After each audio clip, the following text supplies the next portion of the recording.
Assalamualaikum warahmatullahi wabarakatuh. Kita nak cerita sikit tentang DND 369 Sargent Oil.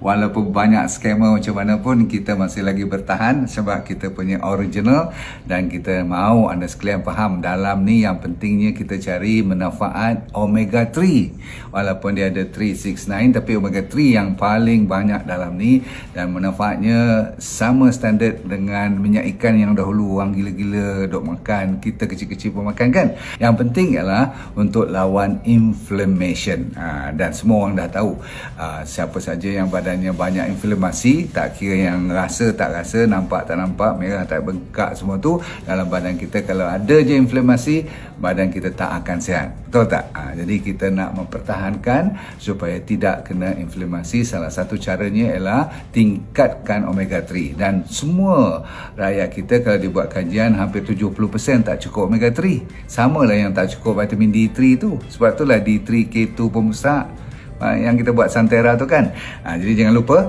saudara-saudara sekalian, saya 2 biji pagi, 2 biji malam, 2 biji macam tu. Lepas tu kita telan, bismillah dulu, lepas tu minum.